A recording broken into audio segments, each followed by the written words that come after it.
It is my pleasure to have Dr. Paul Wichansky as a guest on our podcast today.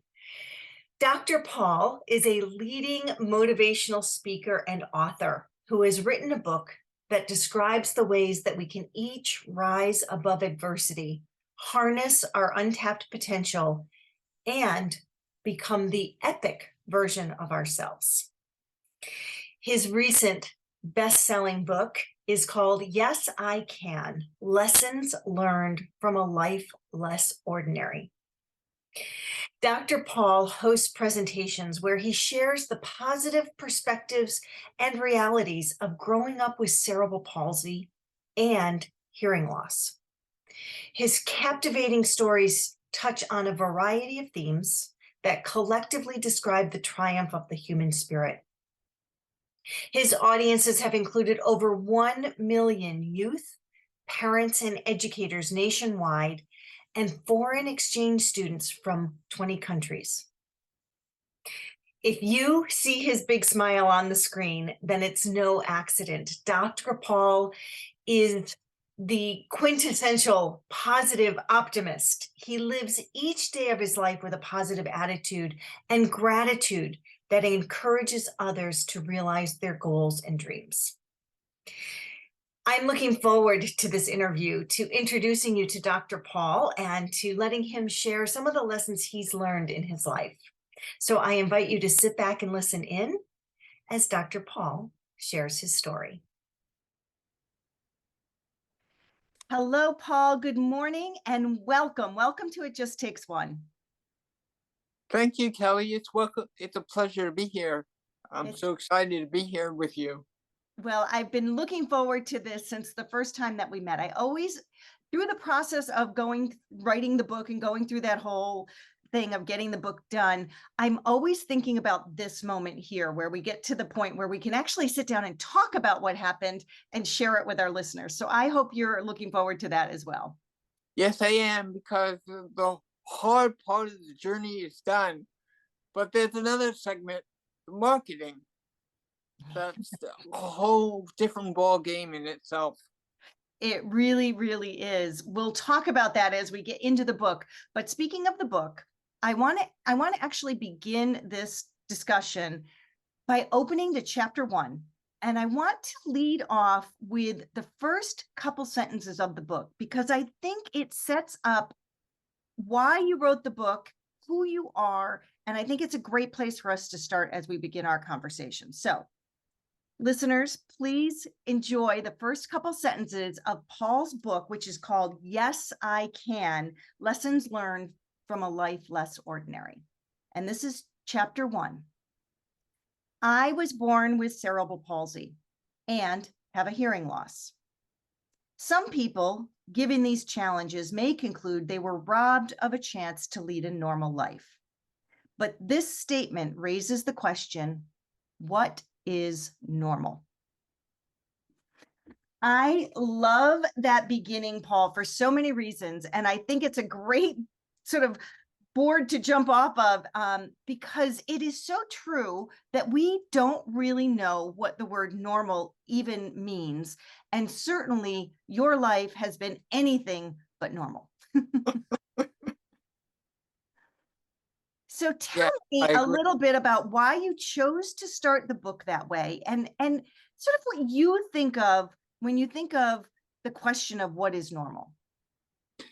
That's a very good question. When I look at people, the word normal comes to mind in a different way, because sometimes when we think about our capabilities, we also think about our disabilities, and that is not fair to yourself and to other people in your family, because we all have challenges. And when we take the word disability and take the first 3 letters out of the word, we're left with ability. And when we think of other people, we think of their beautiful lives. You know, some of them are picture perfect. They have a loving family, a great home, awesome job, fabulous kids, but you know what? They seem to have a full deck of cards. 52 cards in a deck. They have a full deck. But there are other people like me who don't have full deck of cards. All right. Some of us are born with physical, mental, or emotional difficulties, and we never had the opportunity to find out what it's like to be normal because we never were. There are other people who have an injury, an illness, or some other traumatic experience like a divorce, and they suddenly have it and they're faced with this tremendous adversity, this new challenge in front of them. And one door is slammed in their face and they're so confused. They're so unfamiliar about stepping into the next part of the journey, how to overcome that, how to rise above that. So if given the opportunity to be born with challenges or to experience that challenge sometime later in life, I would choose the former. Because, you know what? It turns out that out of the full deck of cards, I seem to be holding in my hand a royal flush. And when that royal flush is not an accident, it's not a stroke of luck. I had to work harder to rise above my challenge. My challenge is cerebral palsy, as you said, as the opening statement said. I brought in my challenge right there, right in the first sentence of the book, because I'm not embarrassed. It's who I am inside. It's who I'm meant to be. And I'm hoping that other people, other readers will see themselves in that statement. Not just me, but it's inclusive of our entire community. It's a feel-good book. I think so. Good. It sure is a feel-good book. And your stories are feel-good stories. And I want to talk about some of those. As we get into those, however, I have to stop and say for a few minutes a little bit about your mom and your dad, because I know the listeners are hearing this optimistic attitude and this really go get them, yes, I can attitude and perception that you have been able to cultivate in your life. And I know from reading your story and from talking with you through these past few months that it wasn't a stroke of luck, that it was hard work. And a lot of that came from the seeds planted from your mom and dad. Tell us a little bit about your mom and dad and some of the influence they've had on your life. Well, my mom and dad have been very instrumental in making me the person I am today. When I think of my dad, he gave me confidence. He gave me determination, but he's still not emotional. He doesn't compliment me.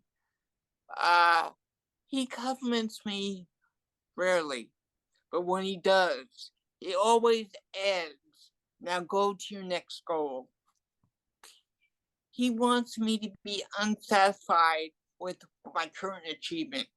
I have a desire to improve myself. So go on to your next goal. My mom, however, she is more about compassion, about empathy, about getting the spirit of people, not almost like wearing your heart on your sleeve, so to speak.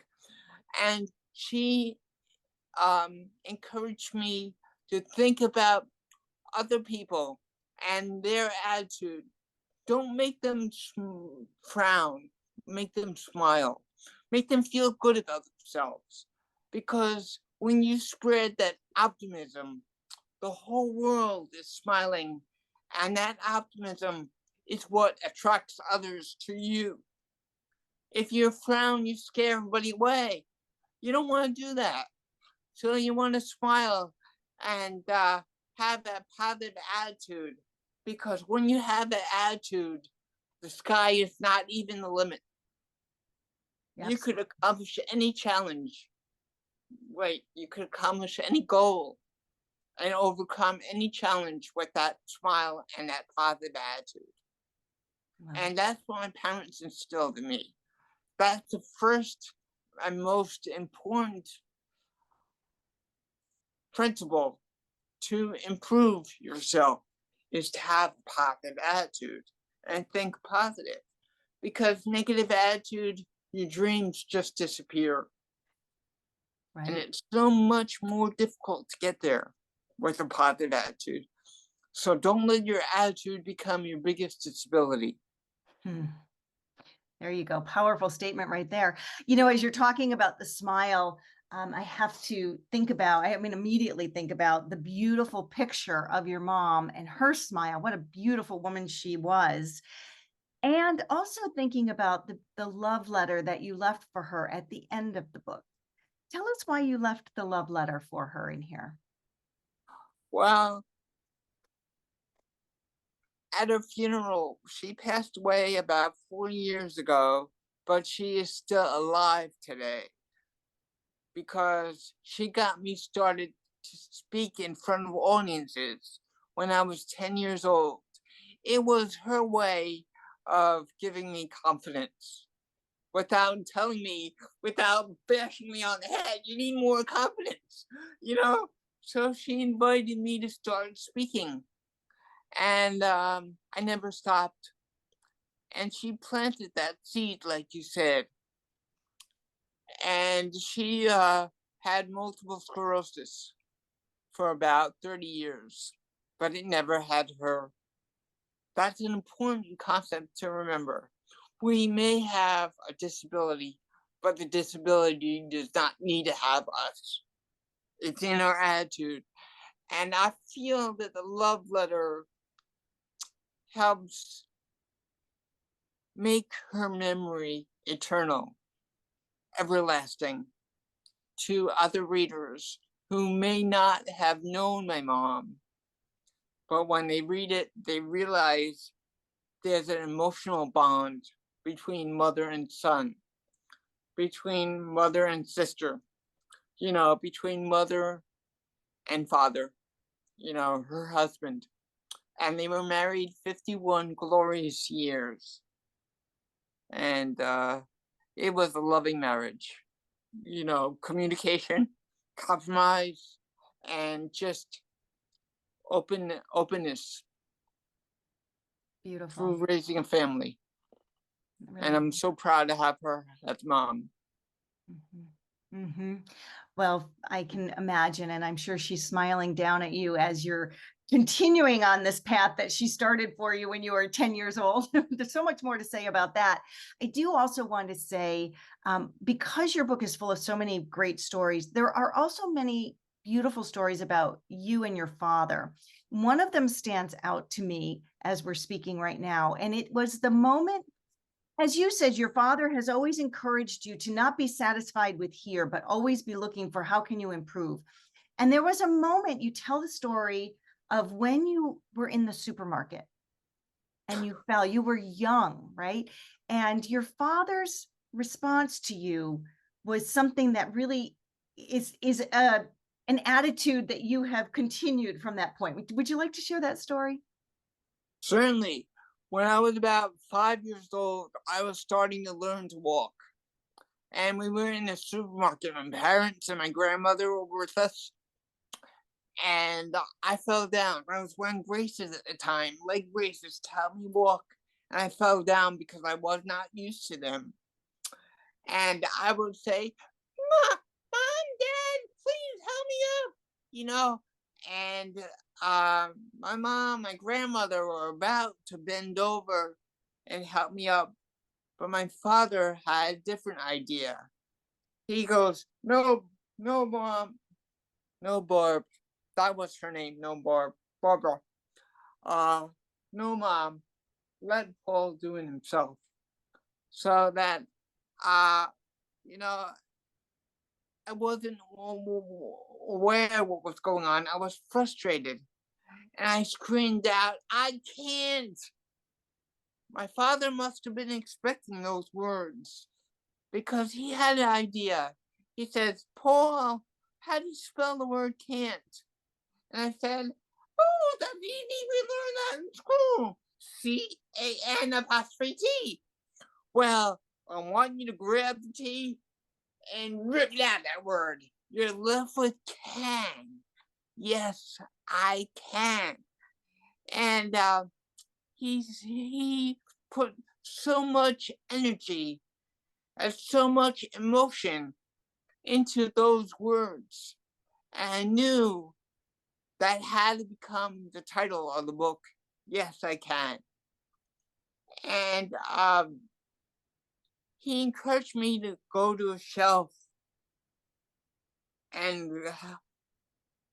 get up on my own. Put your hands on the shelf and start to crawl up. But I didn't think too much of that experience. And until about 25 years later, all right, I was speaking at a school. I was presenting to ninth graders. There was a girl in the back of the room.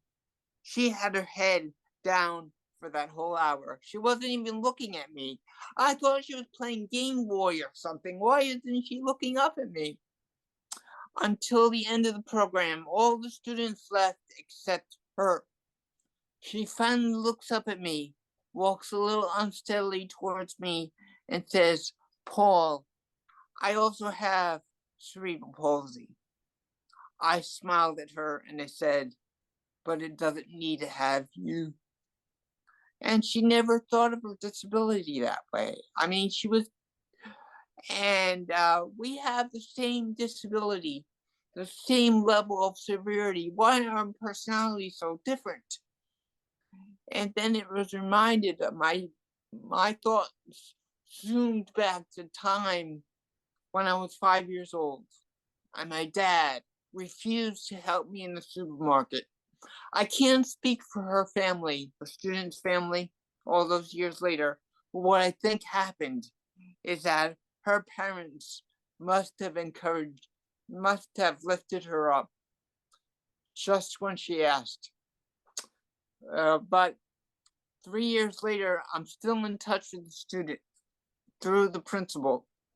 And the principal told me this student won the Student of the Month for the entire state of New Jersey, or state.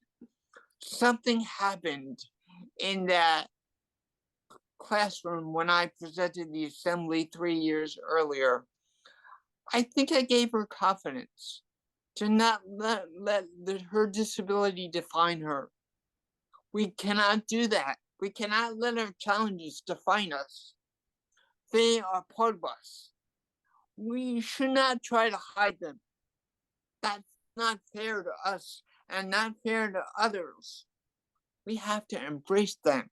Once we accept our challenges as gifts, they're not disabilities, they're gifts. We can accomplish anything. Well, you are certainly the living embodiment of that. And I think the listeners are starting to see how the seeds planted in your life from your parents and the opportunities that they opened up for you have allowed you to go out and use your story to help inspire and motivate others. Paul, you go out and speak. You're talking right now about speaking in a school. You speak often to students and people out in the world. And you've had some extraordinary opportunities as a result of that. You have met some of the most interesting people like that young girl, and people that are quite famous as well. I would love to just share a little bit more about where you speak, what you speak about, the types of audiences that you're speaking to, so that anybody listening can hear a little bit about what you're out there in the world doing right now. That's a great question, Kelly.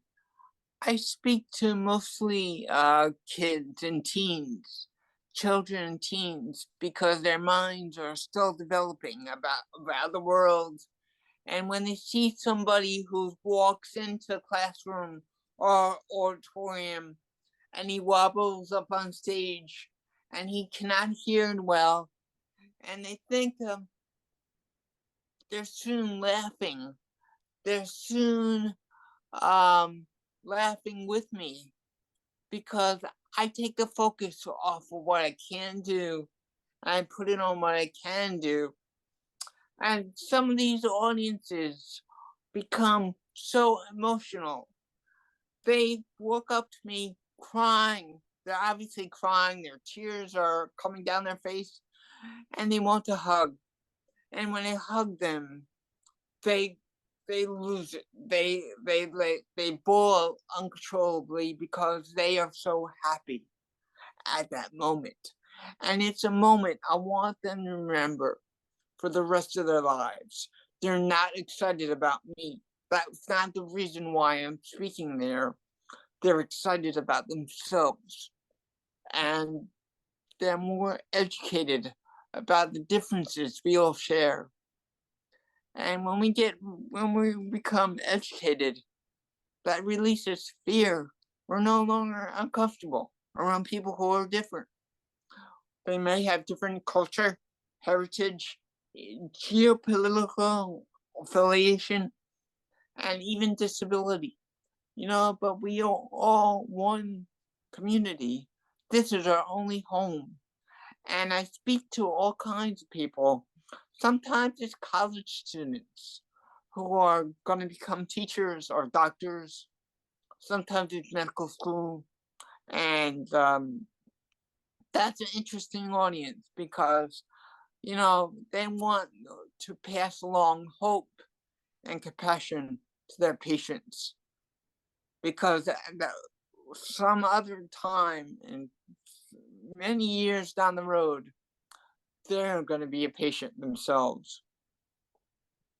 And pass along that hope, because when you go to a doctor or a hospital, you want to be cured of this illness, of this injury.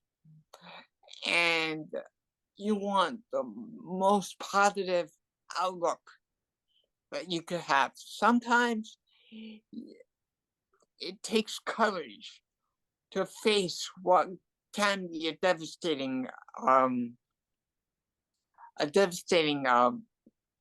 diagnosis, but don't let it get to you. Like my mom did. She had multiple sclerosis, but she taught me courage and humility, because she rose above it, and anyone can do that. So even celebrities, like the famous people like Billy Joel and Betty White, David Hasselhoff, they're in a different league, because my favorite people are my audience members.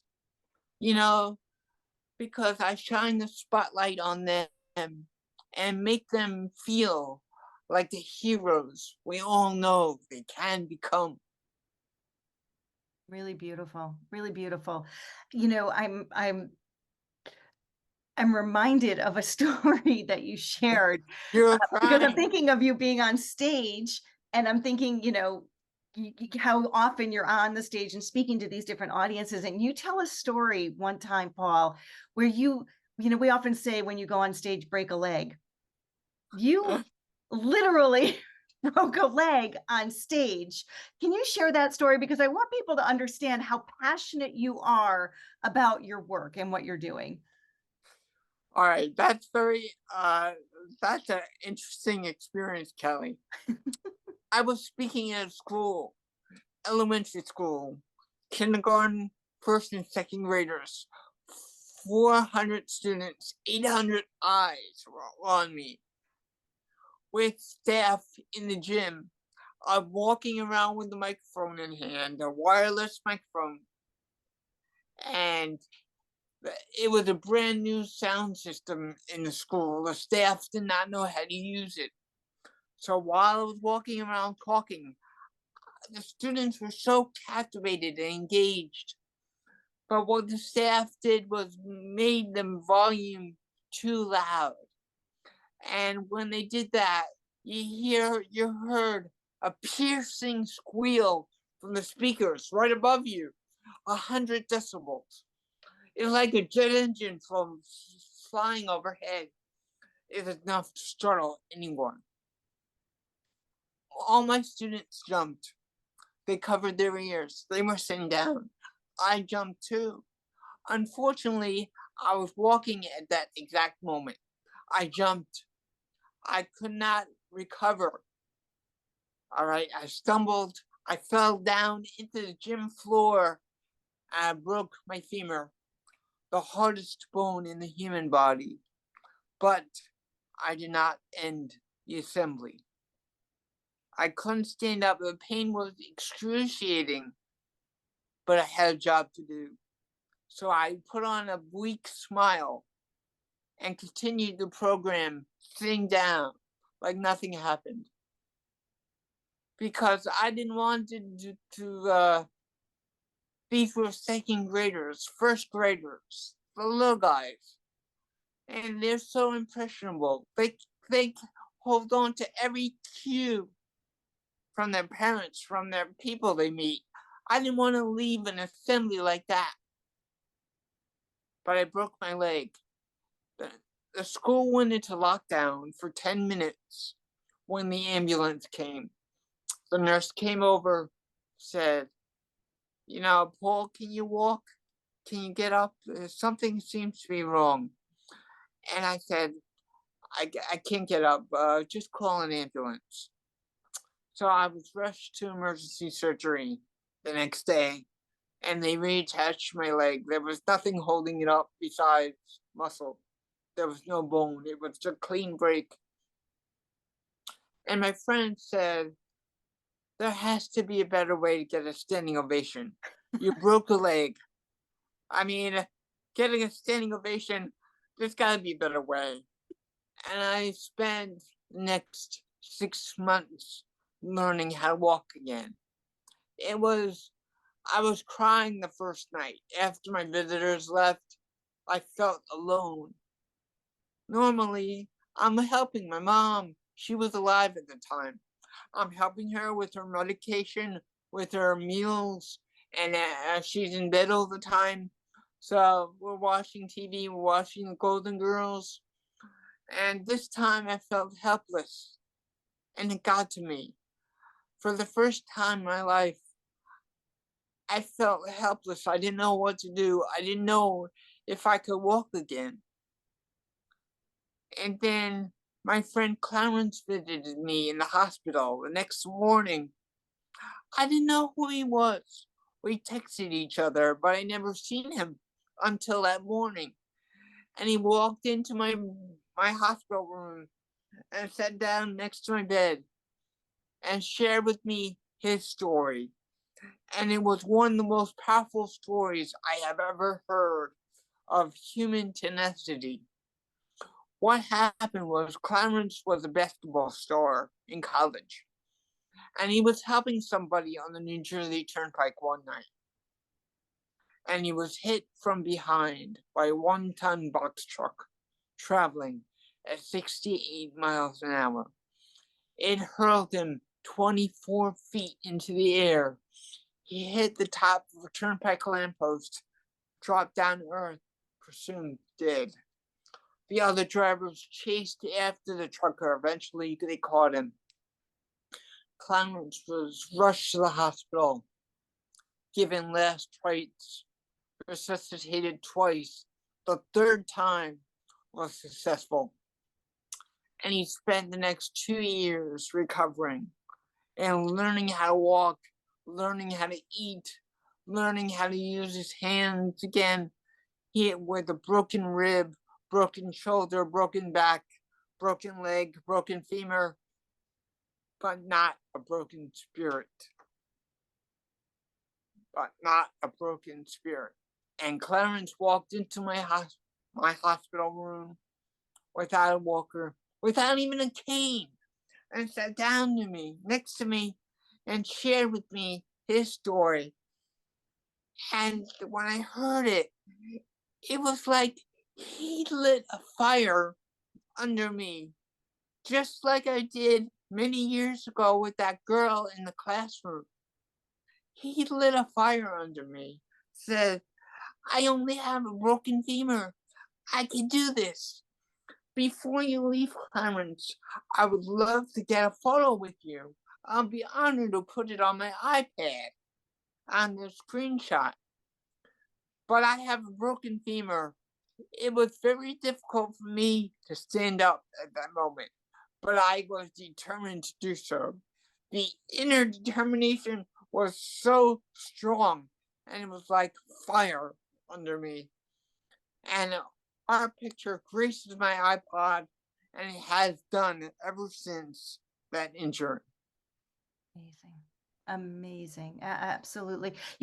I'm just reminded of that connection of human being to human being, and how we can lift each other up in the moments that are good and also the moments that are not so good, and how important it is to reach out, to reach across, to share your story, because you never know who you might lift up that day, right? Yes, our kindness can change somebody's day, week, and life. I had an assembly, all right, at a middle school, and there was a 6th or 7th grader at the time, and he is now about 27 years old. After the assembly, he added me as a friend on Facebook.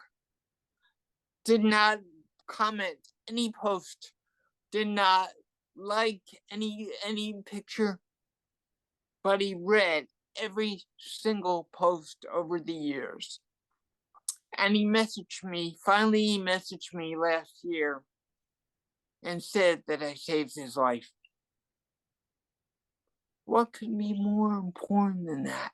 To save somebody's life in ways that you may never know. So don't be afraid to be kind and generous, and just create a smile. Even if you don't have any money to give your heart. Give your heart out. Make it unconditional love, because that is the best gift that we can give and receive in life, is love. That's all we're left with at the end of our lives too. All right. So I hope that that love comes through the screen and comes through the audience, because I want every audience member to feel loved. And you are loved more than you could possibly know.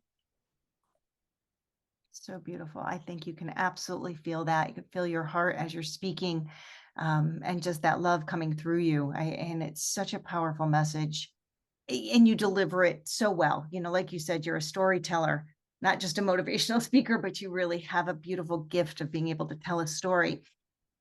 One of the things we mentioned briefly, and I want to come back to, is the fact that you have had the opportunities to speak to so many people, to meet so many incredible people.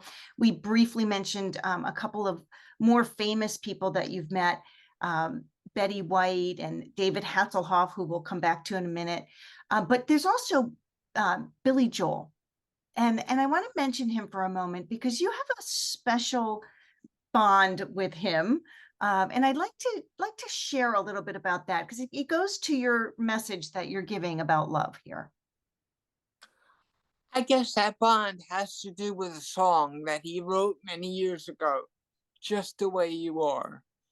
And when I heard that, it inspired me with his message of acceptance.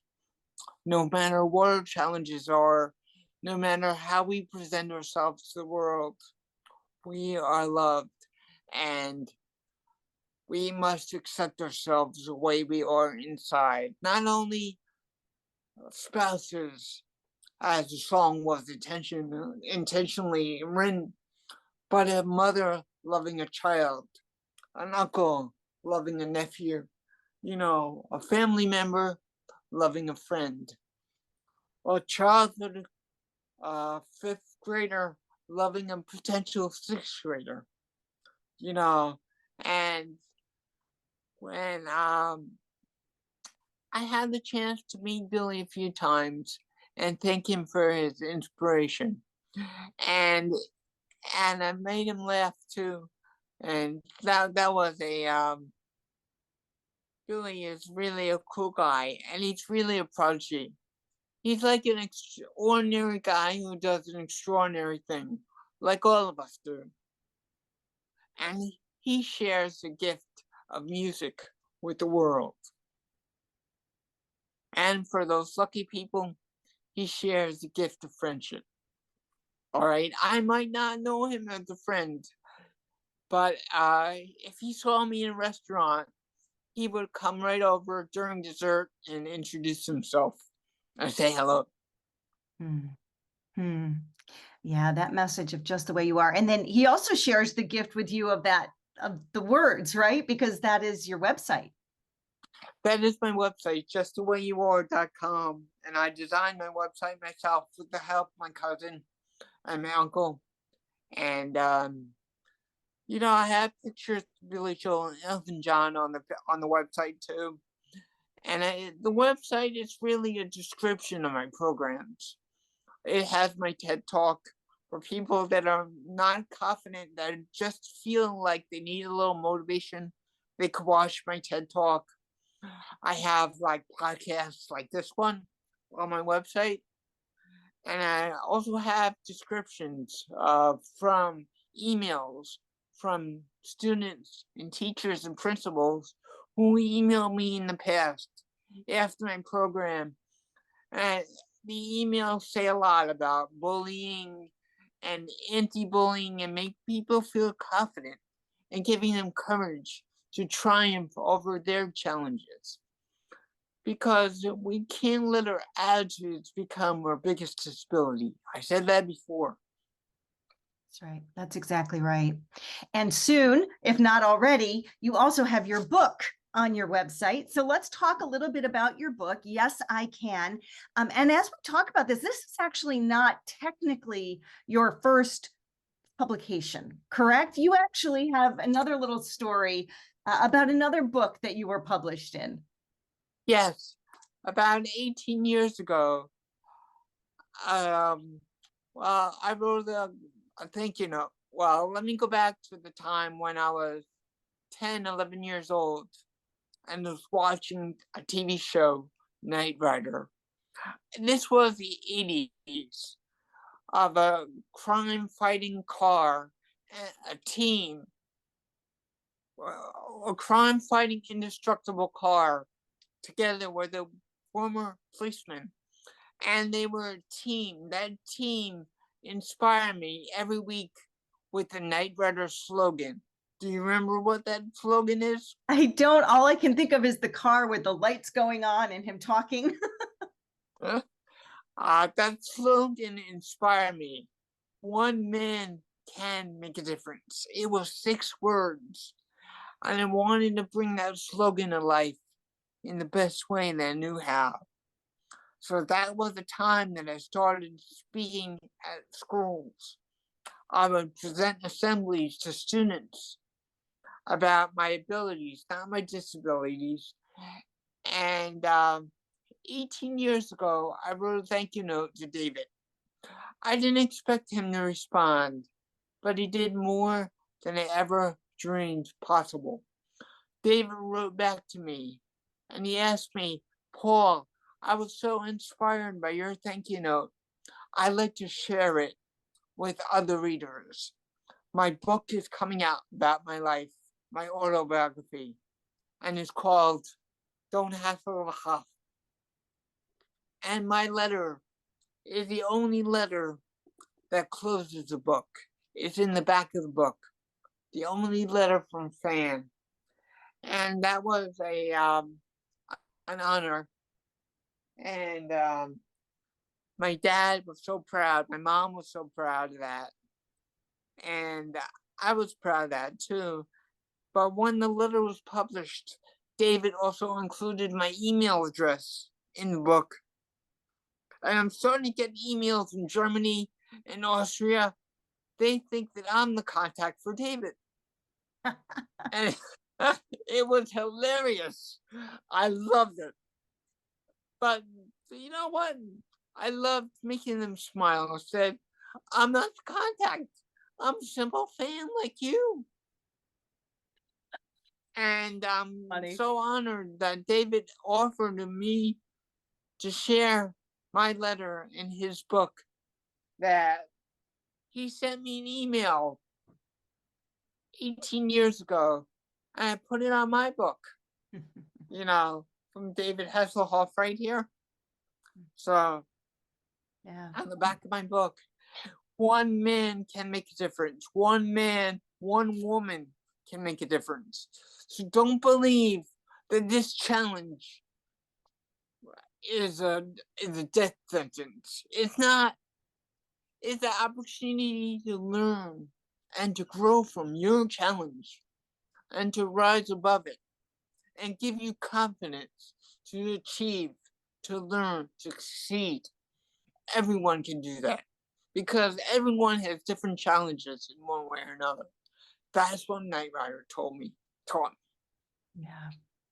Beautiful. And it makes me think, although I tend to end our episodes with this, it's so perfect because this podcast is called It Just Takes One.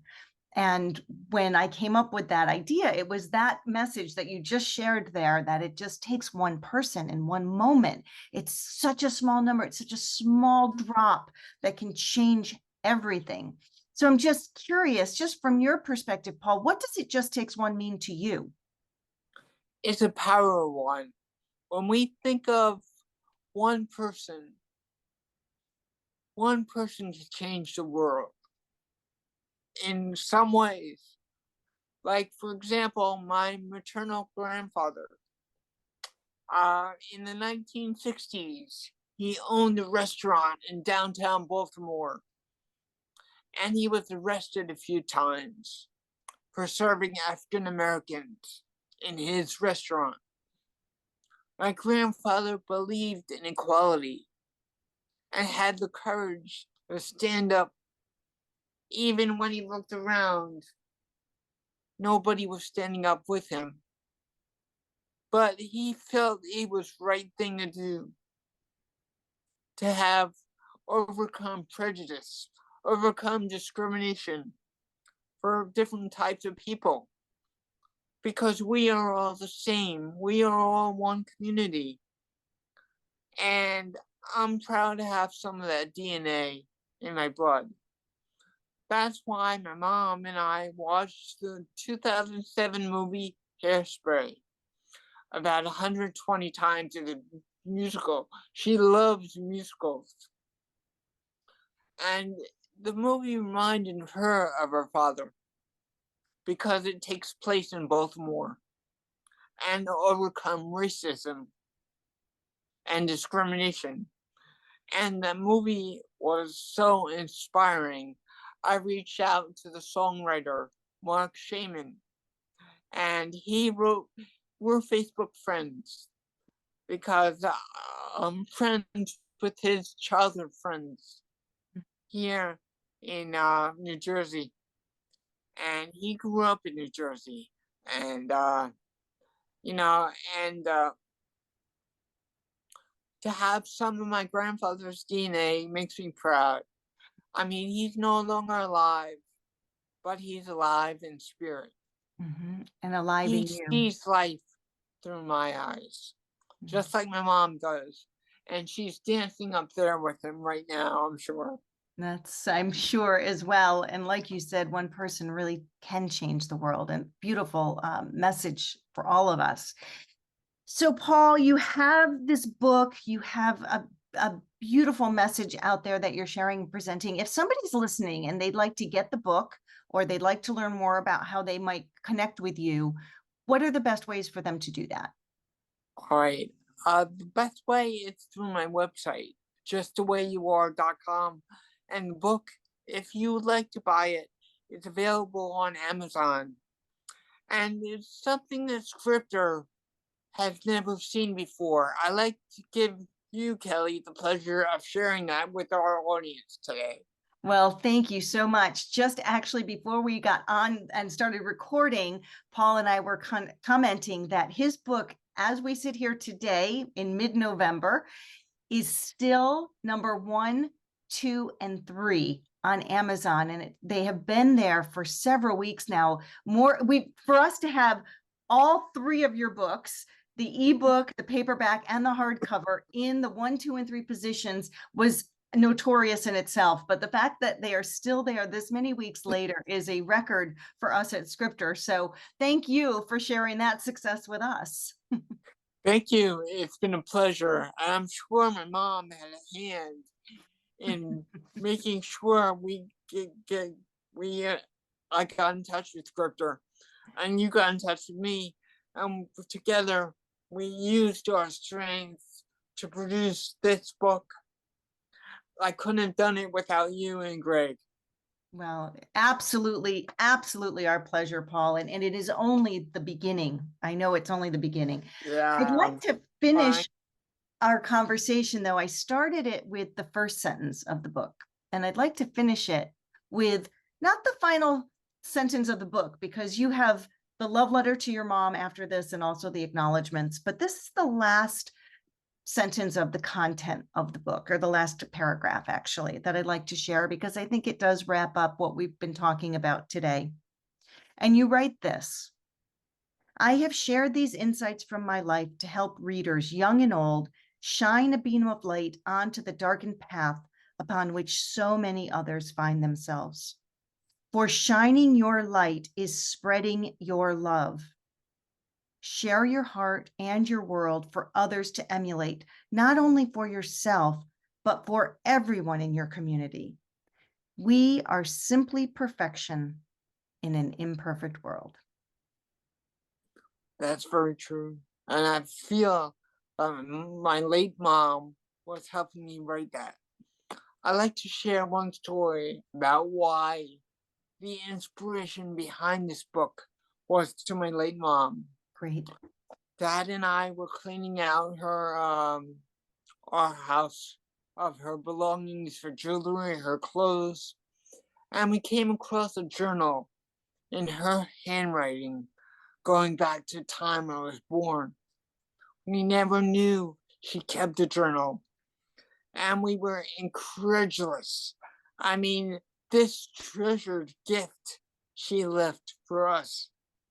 And when I was reading that journal, I knew that I had to start writing a book.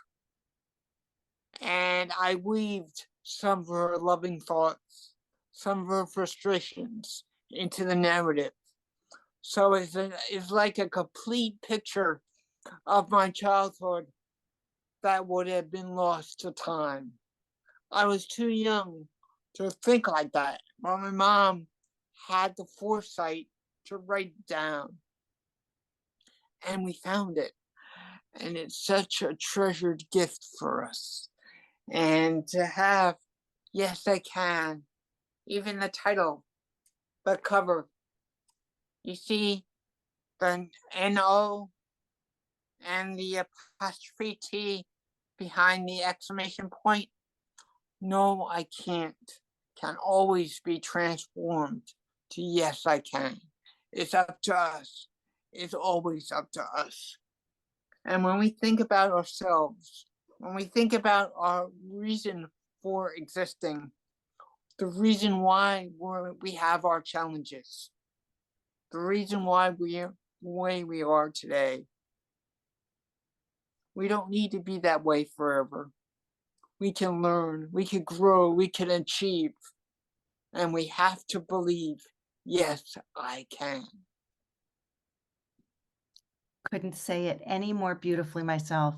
Such an important message for everyone, young and old, wherever you are that you're listening. I hope you take that message and that motivation and feel that passion and love coming from Paul and all that he's doing in the world, and go out and share that, because I think that is really the message that you want all of us to have.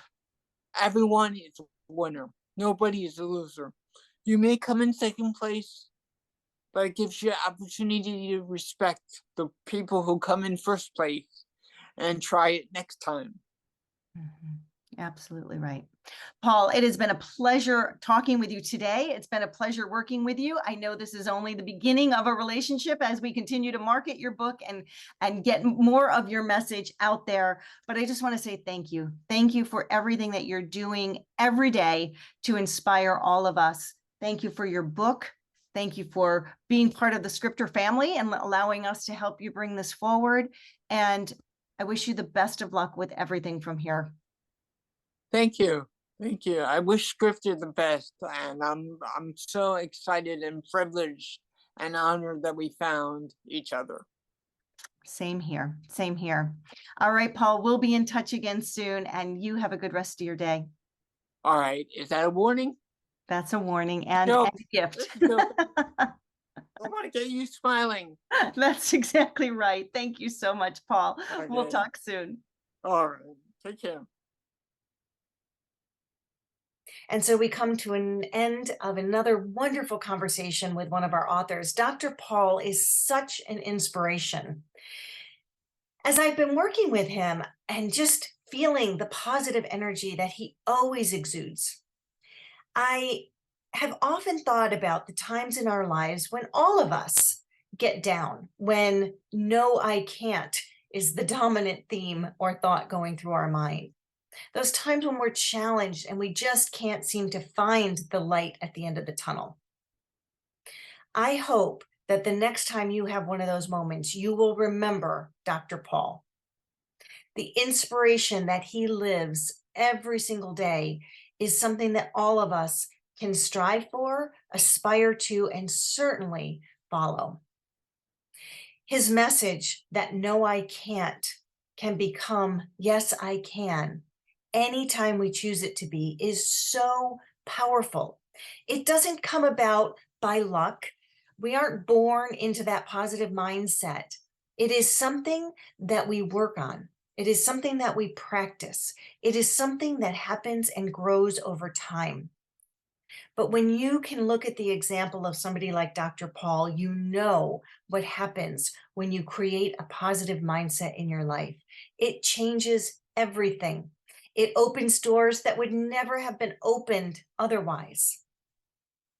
And so I hope you take this message and you use it and apply it and come back to it whenever you need it. I also hope that you'll go and get his book. I'll put the link to it down below. It is available on Amazon. He shares many more stories and many more life lessons in there that are extremely valuable. And it's a great tool to reach for whenever you need that little boost of positivity. In addition, you can find him at his website, justthewayouare.com. He left us with a final message to continue to shine our light and share our hearts with everyone. And so I'd like to close with that message for you as well. Continue to shine, continue to share your heart, and do what you can do to make this world a better place. And so this brings us to the end of another episode of It Just Takes One. Thank you, as always, for joining us. We appreciate your following us, and we love to share the stories that our authors are writing about. So many incredible people and so many beautiful and inspirational stories to share. I hope you'll continue to follow us, subscribe if you haven't already, and please stay tuned for more episodes coming soon.